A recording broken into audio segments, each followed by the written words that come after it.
Olá, meu amigo.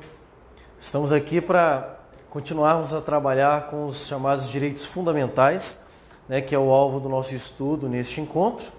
E estamos trabalhando aí com regras gerais acerca dos direitos fundamentais. Então, neste momento, vou lhes apresentar mais algumas regras gerais que costumam ser cobradas em prova. Nós temos aqui algumas questões bastante relevantes aí em relação aos direitos fundamentais, inclusive com incidência bem forte. Primeiro tema que eu quero trabalhar com vocês diz respeito às chamadas dimensões dos direitos fundamentais. É possível que na sua prova outro termo seja apresentado como sinônimo de dimensões, que são as gerações.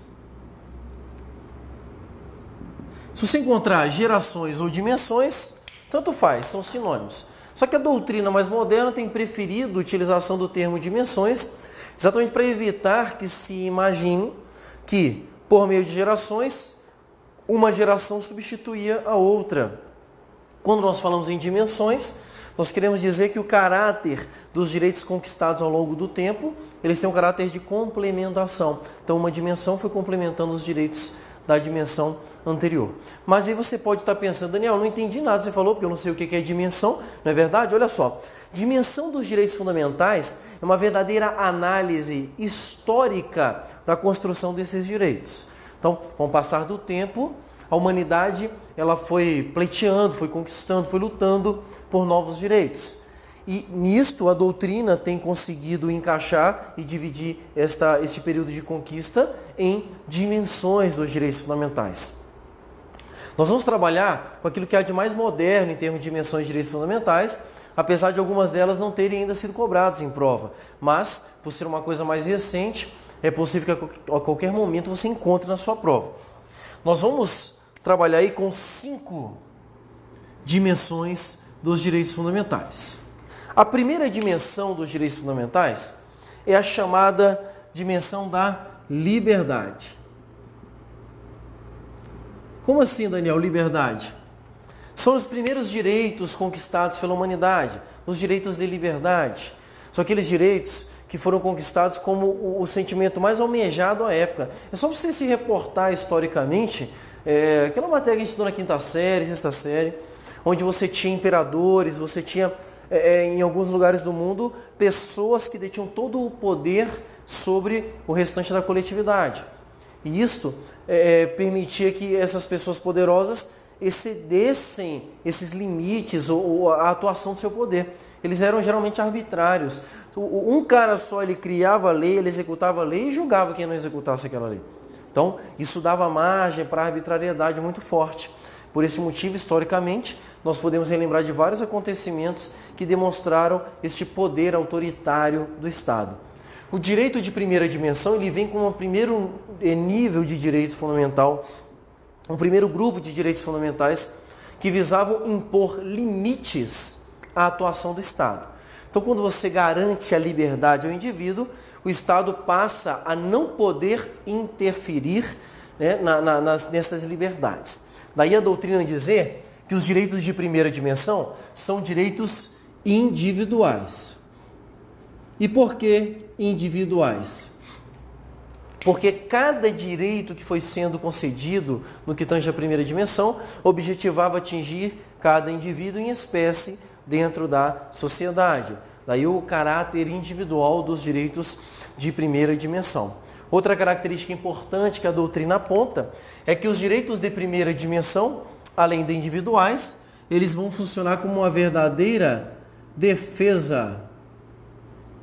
Uma verdadeira defesa do indivíduo em relação ao Estado. Então, os direitos de primeira dimensão criam um bloqueio, uma proteção do indivíduo em relação aos atos do Estado. Na mesma medida, o Estado fica impedido de agir diante da garantia de liberdades. É só você imaginar. Imaginemos um Estado onde você tem liberdade de pensamento, liberdade de consciência, liberdade religiosa. Diante desta liberdade como garantia fundamental, o Estado não pode impor o exercício, a crença em uma só determinada religião. É por isso que a liberdade, ou seja, os direitos de primeira dimensão, eles vão ter um caráter negativo. Negativo em que sentido? O Estado, ele passa a ter uma postura negativa diante dos indivíduos. Uma postura negativa que o impede de agir diante da norma prescrita dos direitos fundamentais. Então, nós temos aqui algumas palavrinhas mágicas que são verdadeiras características dos direitos de primeira dimensão, que é uma dimensão que já foi cobrada em prova. Tranquilo? Podemos então agora ir para a segunda dimensão? A segunda dimensão, ela tem um objetivo muito claro de corrigir eventuais distorções provocadas pela primeira dimensão. É só você imaginar o seguinte: quando você concede liberdade para as pessoas que estão numa sociedade, a tendência é que algumas pessoas consigam se sobrepor sobre as outras, tendo em vista que você tem um ambiente de liberdade. Além de ter um ambiente de liberdade, deve-se ressaltar aqui que o Estado, na primeira dimensão, ele fica afastado da sociedade. Então ele não exerce o seu papel regulador nas relações sociais, de forma que as relações ficam sendo coordenadas pelas próprias pessoas, tendo em vista que vigora a liberdade. Ora, se eu dou liberdade para os indivíduos de uma sociedade, inevitavelmente eu vou provocar um fenômeno chamado de desigualdade social. É isso mesmo. Então, os direitos de segunda dimensão, como eles vêm para corrigir estas desigualdades, nós dizemos que eles são direitos de igualdade. Direitos de igualdade. Direitos de igualdade que agora não tem como objetivo atingir cada indivíduo em si, mas toda uma sociedade. Então nós dizemos que os direitos de segunda dimensão são direitos sociais. São direitos sociais que requerem do Estado uma atuação no sentido de limitar aquelas liberdades, no sentido de dar garantias, no sentido de conceder, através de prestações do Estado, ações para diminuir essa desigualdade social. É só você imaginar a seguinte situação: talvez você que está me assistindo aqui, você tenha dinheiro para comprar uma casa. Perfeito, aí você compra uma casa. Mas tem pessoas que não têm dinheiro para comprar uma casa. Pois bem, ter uma moradia é um dos direitos garantidos no artigo 6º como direito social, que é um direito fundamental. Ora, ter moradia é um requisito mínimo de dignidade da pessoa humana. Poxa, se algumas pessoas têm dinheiro e outras não, então eu vou ajudar como Estado essas pessoas que não têm dinheiro a adquirir suas casas. Por meio de quê? De prestações. Então, o Estado, nessa segunda dimensão, ele passa a agir em forma de prestações positivas. Daí nós dizemos que os direitos de segunda dimensão vêm em formas de prestação. Prestação positiva. Se na primeira dimensão o Estado ficava impedido de interferir na sociedade, na segunda dimensão ele já tem que interferir, ele tem que dar prestação. Você já ouviu, deve ter ouvido falar com certeza, Bolsa Escola, Bolsa Pão, Bolsa Farinha, Bolsa Pipoca. Todas essas ações estatais de prestações de auxílio às pessoas que não têm condição de adquirir esses determinados bens, são prestações positivas do Estado. Estão dentro dos rolos de direitos fundamentais de segunda dimensão. Tranquilo? Então os direitos de segunda dimensão são direitos de igualdade, com características sociais e vem em forma de prestações positivas. Eu quero aqui fazer minha primeira orientação para a sua prova. Eles gostam de comparar a primeira com a segunda dimensão. São duas dimensões que possuem pontos bem discordantes, você deve estar percebendo aqui, e que é interessante para a sua prova que você tem isso aqui memorizado. Tranquilo? Terceira dimensão dos direitos fundamentais. A terceira dimensão dos direitos fundamentais é chamada pela doutrina aí da dimensão da fraternidade.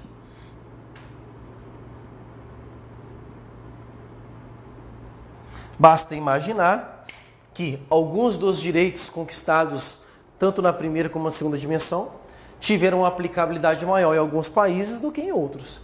Se você olhar para o Brasil hoje, olhar para o mundo hoje, você vai verificar que alguns países possuem um nível de igualdade, um nível de liberdade muito maior do que aquele que nós possuímos no Brasil. Ou o Brasil possui um nível muito maior do que aqueles que existem em outros países, que não tiveram ainda uma evolução nessa conquista de direitos e garantias fundamentais. Ora, os direitos de terceira dimensão, eles vêm com este objetivo. Qual que é o objetivo? O objetivo de compartilhar num sentimento de solidariedade aqueles direitos conquistados num determinado local com outros estados que não conquistaram ainda.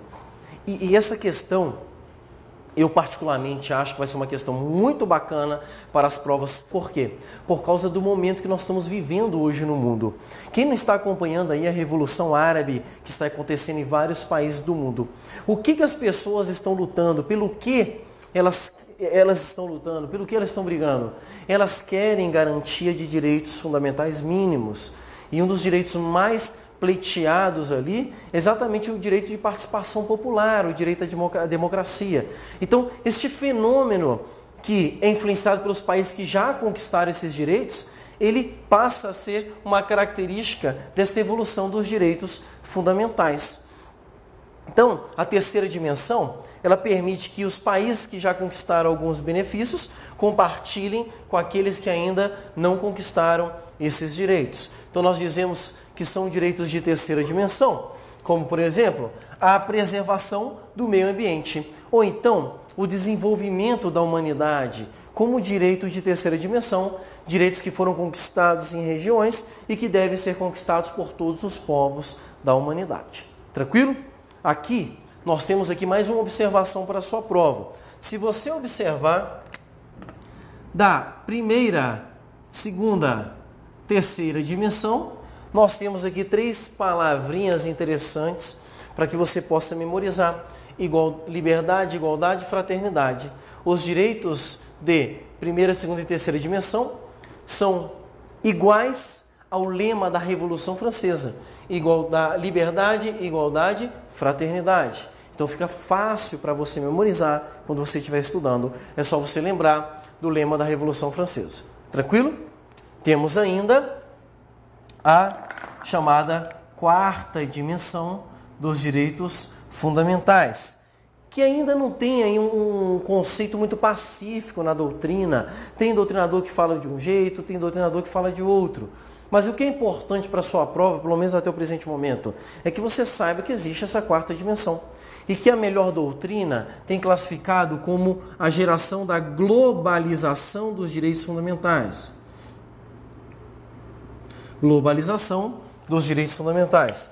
Globalização sobre 2 aspectos. Primeiro, sobre uma maior influência em toda a humanidade dos direitos fundamentais. Então, eles ganham um corpo da terceira para a quarta dimensão. Os direitos de quarta dimensão, eles passam a invadir mais ainda as sociedades que não conquistaram.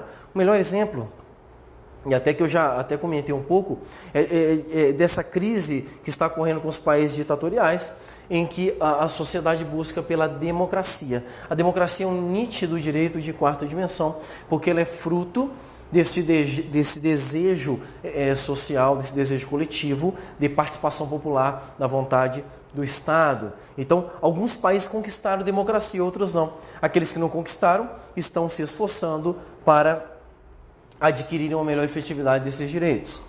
No segundo aspecto, os direitos de quarta dimensão também são sustentados pela doutrina como aqueles direitos mais modernos, aqueles direitos que estão em construção, como, por exemplo, o direito à preservação do patrimônio genético, ou então o direito espacial, que são direitos que surgem com a evolução da humanidade, com a globalização, com a queda das fronteiras entre os estados. Esses direitos mais novos que estão em construção ficariam aqui na quarta dimensão dos direitos fundamentais. E por último, nós temos como última geração adotada por parte da doutrina a chamada quinta geração dos direitos fundamentais, que consiste apenas na preservação do direito à paz. Direito à paz. O seu maior expoente no Brasil hoje é o professor Paulo Bonavides, e ele entende que o direito à paz, que anteriormente estava no rol da terceira dimensão, ele migra como um direito tão importante que mereça uma geração só para ele. Então o professor Paulo Bonavides sustenta que o direito à paz ele é o direito fundamental mais desejado por toda a humanidade. No seu discurso, ele sustenta o seguinte: de que adianta termos liberdade, igualdade, fraternidade ou mesmo novos direitos e não termos paz? Então o direito à paz ele é erigido a um direito com importância tal que merece uma dimensão própria dentro da conquista dos direitos fundamentais. Percebe-se, inclusive com a crise ocorrendo atualmente ali no norte da África, envolvendo ali a Líbia, que realmente a paz é um desejo constante de qualquer povo, de qualquer lugar deste mundo. Então, quinta dimensão, direito à paz. Não vi cair em prova ainda, mas por ser uma dimensão mais nova, que está sendo sustentada pela doutrina mais moderna, sugiro que você tenha uma atenção especial, porque isso aqui pode ser trabalhado nas próximas provas. Tranquilo? Então vimos aqui os direitos de primeira, segunda, terceira e quarta e quinta dimensão. E aí você tente memorizar da melhor forma possível isso aí. Beleza? Podemos avançar então? Cláusulas pétreas. Primeira coisa, o que são cláusulas pétreas? Cláusulas pétreas, como o próprio nome já te dá a entender, são cláusulas de pedra. São temas que, de tão importantes, eles foram protegidos como uma barreira, como se fosse uma barreira de pedra. E o grande objetivo dessa barreira é impedir que estes temas sejam retirados da Constituição Federal por meio de emendas à Constituição. Então nós temos no artigo 60, parágrafo 4º da Constituição, várias cláusulas pétreas. Então observe na sua tela agora o artigo 60, parágrafo 4º. E você vai perceber que são cláusulas pétreas: o princípio federativo, o voto direto, secreto, universal e periódico, a separação dos poderes e, no inciso 4º, os direitos e garantias individuais. Pois bem, os direitos e garantias individuais, e aqui a nossa atenção vai se focar nesta cláusula pétrea, conforme o texto expresso da Constituição, é considerado uma cláusula pétrea. Logo, não se pode retirá-lo do texto constitucional. Direitos e garantias individuais. Eu só chamo a sua atenção para uma questão que já foi cobrada em prova, em que se trabalhou com a seguinte coisa. Falou assim, olha, todos os direitos fundamentais são cláusulas pétreas, certo ou errado? E muitas pessoas falaram certo, Falaram certo porque não perceberam a sutileza do peguinha dessa questão. Porque o texto constitucional diz que são cláusulas pétreas apenas os direitos e garantias individuais. Direitos e garantias individuais são espécies dos direitos fundamentais. Logo, segundo o texto da Constituição Federal, não são todos os direitos fundamentais que são protegidos por cláusulas pétreas, mas apenas aqueles de caráter individual. E o STF sustenta ainda que serão protegidos por cláusula pétrea ainda que esses direitos individuais não estejam no texto constitucional. Uma questão muito interessante para a sua prova. Apesar deste entendimento já ter sido trabalhado em prova, e é um entendimento mais seguro que cláusulas pétreas são apenas aquilo que estão previstos na Constituição como sendo cláusulas pétreas, nós temos tanto na doutrina como no próprio Supremo Tribunal Federal uma corrente que entende que a proteção sobre os direitos individuais, no que tange a cláusula pétrea, deve ser estendida a outros direitos fundamentais. Temos julgados no STF que garantem aos direitos sociais, por exemplo, a proteção de cláusulas pétreas. Então é importante que você saiba que teria essas duas possibilidades.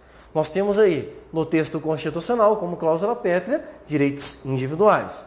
Mas, segundo a doutrina e parte da jurisprudência, também seriam considerados como cláusulas pétreas outros direitos fundamentais, numa tentativa de ampliação desta proteção para todos os direitos fundamentais. Fica essa observação para você, porque já caiu das duas formas em prova. Então, dependendo do nível de prova que você vai fazer, você vai encontrar uma ou outra questão. Tranquilo? Questãozinha bem simples, bem facinha para a sua prova. Beleza? Temos outro tema aqui. Este tema, um tema aí de suma importância para a sua prova. É um tema que nós temos dado uma dedicação especial, até porque algumas bancas têm se dedicado até num aprofundamento maior deste tema aqui em prova, e o que se torna uma questão muito bacana para a sua prova. Diz respeito à chamada eficácia das normas constitucionais. A nossa análise da eficácia das normas constitucionais vai partir do pressuposto daquilo que está escrito, previsto no parágrafo 1º do artigo 5º, o que eu não vou ler com você agora. Primeiro, antes de lermos o parágrafo 1º do artigo 5º, eu quero que você entenda esse instituto. Porque o parágrafo 1º só vai trabalhar com a eficácia das normas definidoras de direitos e garantias fundamentais. Mas eu quero antes te explicar o que significa isso aqui, com as suas mais amplas possibilidades, os vários tipos de eficácia, e posteriormente nós vamos analisar o parágrafo 1º do artigo 5º. Tudo bem? Então vamos lá. Primeira coisa, o que é eficácia? Eficácia de uma norma constitucional é exatamente a capacidade que esta norma tem de produzir efeitos. Isso mesmo. Quando eu falo que uma norma constitucional tem eficácia, eu estou querendo dizer que ela produz efeitos. Existe uma classificação primeira do termo eficácia, ou desse instituto jurídico eficácia. Nós temos aí na doutrina 2 tipos de eficácia. Uma chamada de eficácia jurídica. A outra chamada de eficácia social. Mas, Daniel, o que se trata uma eficácia jurídica? Eu digo que uma norma constitucional possui eficácia jurídica quando ela produz efeitos no mundo jurídico. Então, falar que uma norma constitucional tem eficácia jurídica é reconhecer que ela produz efeitos no mundo jurídico.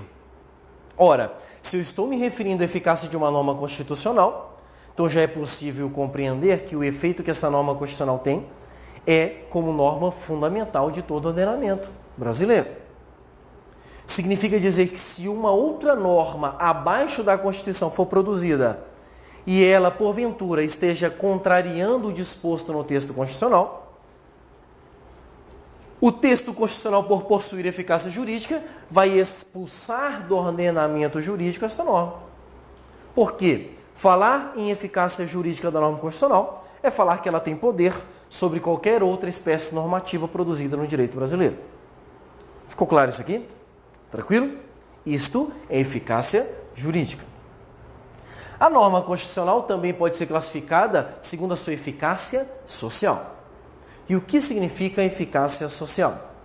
É a capacidade que esta norma tem de produzir efeitos sociais, efeitos práticos, efeitos na sociedade.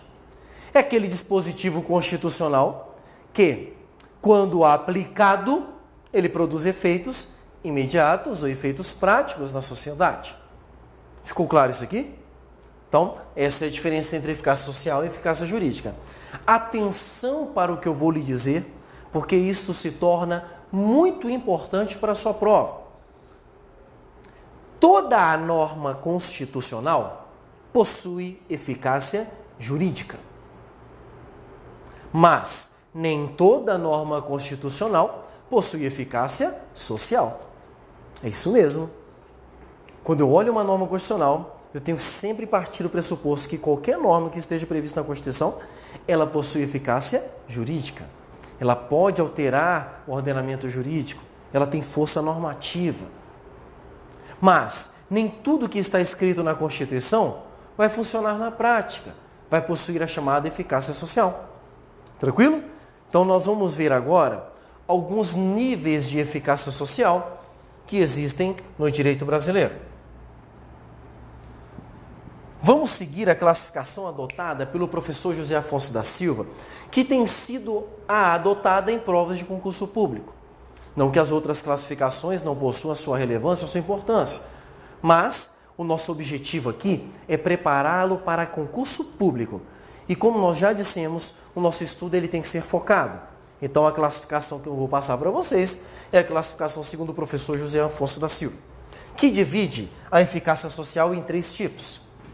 Eficácia social plena, eficácia social contida e eficácia social limitada.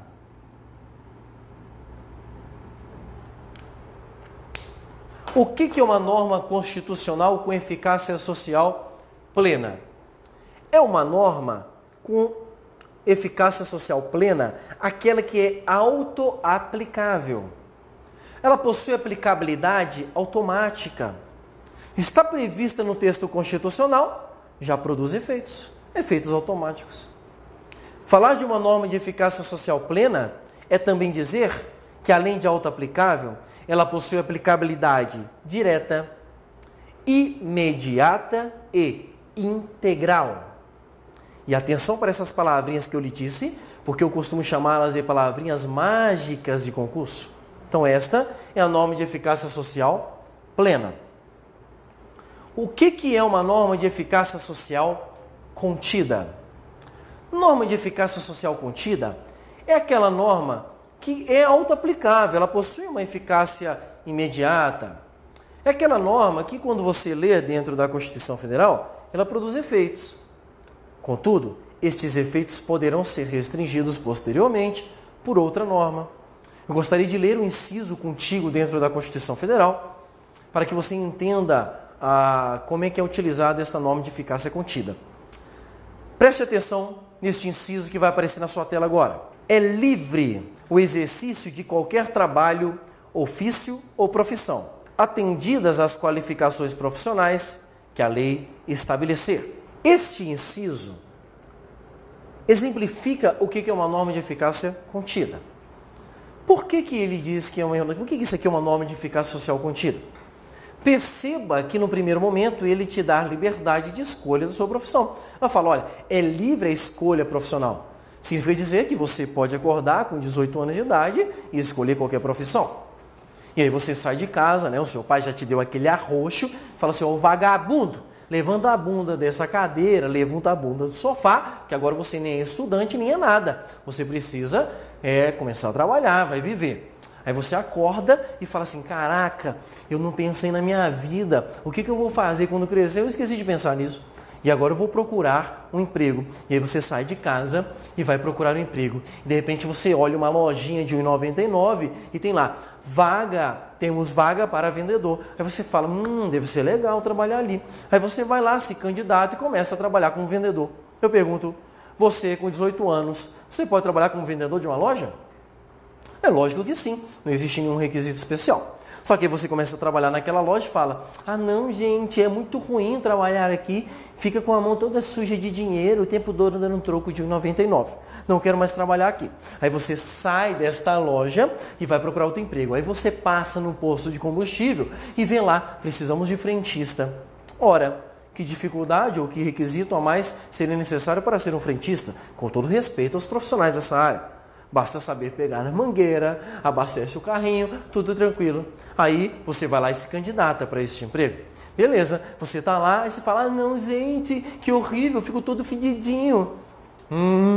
Aí você fala, não, preciso de outro emprego. Você vê um cara passando todo de branco na sua frente e fala, o meu pai falou que ser médico era uma boa opção. Você vai numa loja que vende roupa branca, compra uma roupa branca, compra um estetoscópio, tipo aquele do Paraguai, uma maletinha, chega no hospital da sua cidade e pergunta, olá, ainda fala assim, eu sou o doutor fulano de tal, eu gostaria de operar alguém, você tem alguém para operar? Você pode fazer isso? É claro que não. E por que não? Perceba que apesar da liberdade que você tem em escolher a profissão, algumas profissões necessitam de um atendimento previsto na norma constitucional, previsto em outras leis. Então, no caso, para você ser médico, é necessário você cumprir o disposto na lei que rege a medicina. Tem que ser formado no curso de medicina, tem que ter o seu CRM. Então, não é uma profissão para qualquer pessoa. Compreendemos? Neste momento, houve uma restrição desse direito. Então, nós dizemos que esta norma é de eficácia contida. Alguns doutrinadores também nominam ela de outra forma. Eficácia restringível ou redutível. Se você ver este termo, se você encontrar na sua prova este termo, são sinônimos de eficácia contida. Atenção para as palavrinhas mágicas da eficácia contida. Norma de eficácia social contida, ela é autoaplicável. Ela possui também aplicabilidade direta, imediata, mas possivelmente não integral. E é exatamente neste ponto em que vai diferi-la da eficácia plena da eficácia contida. É na integralidade de sua eficácia, de sua aplicabilidade. Tranquilo? Outro tipo de eficácia é a norma de eficácia limitada. Esta aqui, gente, não é autoaplicável. Para que ela produza algum efeito, para que ela funcione, se faz necessário a existência de uma outra norma, ainda que infraconstitucional, que regule seus efeitos. Norma de eficácia limitada não é autoaplicável. Ela possui uma aplicabilidade indireta, também mediata, e sua aplicabilidade é reduzida, tendo em vista depender de outras normas para produzir efeito. Um inciso que retrata muito bem uma norma de eficácia limitada vai aparecer na sua tela aí agora. A proteção do mercado de trabalho da mulher mediante incentivos específicos nos termos da lei. Eu te pergunto, quando você ler este inciso, você consegue identificar que tipo de incentivo específico a Constituição está querendo dar para o mercado de trabalho da mulher? É lógico que não fala nada. Pelo contrário, a Constituição diz assim, olha, eu quero dar incentivo para o mercado de trabalho da mulher, mas você vai ter que ler isso numa lei. E aí ele te encaminha para uma lei para que você possa pesquisar sobre isso aí. Tranquilo? Gente, quando a norma constitucional te caminha para outra lei, estamos diante de uma eficácia limitada. Eficácia limitada porque ela depende da lei para produzir efeitos. Tranquilo? Este é um exemplo de norma de eficácia limitada. A doutrina ainda classifica a norma de eficácia limitada em dois tipos. Eficácia limitada de princípio institutivo ou organizativo e norma de eficácia limitada de princípio programático.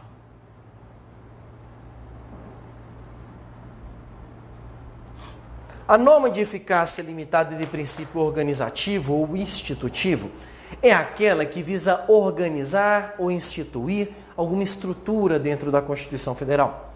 Ela é muito utilizada para organizar tribunais e nós temos ainda até para organizar, por exemplo, os ministérios. Quando a Constituição diz, olha, os ministérios serão organizados nos termos da lei. Ou então, a Justiça do Trabalho deverá ser organizada nos termos da lei. É a Constituição dizendo que vai organizar, mas confere a uma lei o dever de fazê-lo.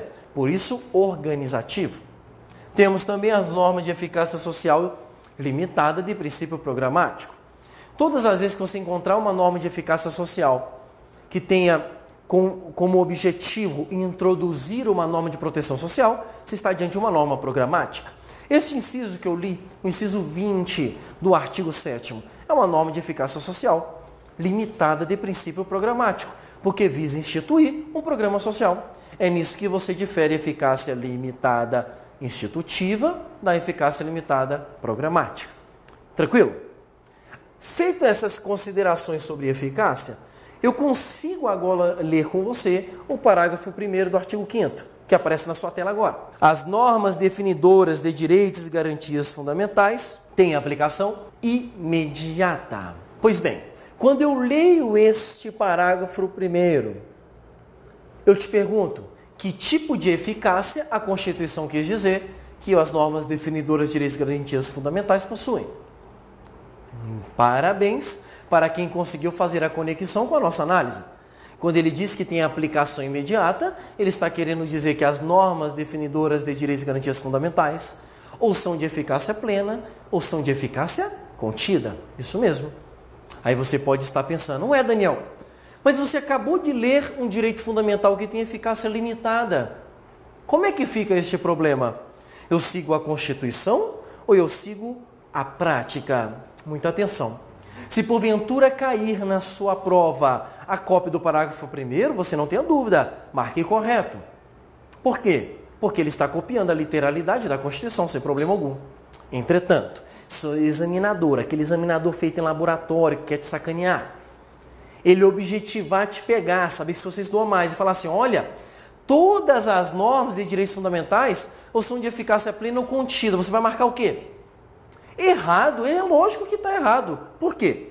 Porque apesar da Constituição querer que todas sejam de eficácia plena ou contida, na prática, nós vamos encontrar inúmeras normas de direitos fundamentais que têm eficácia limitada. Então, muito cuidado com essa questão na sua prova, porque ela já foi cobrada desse nível.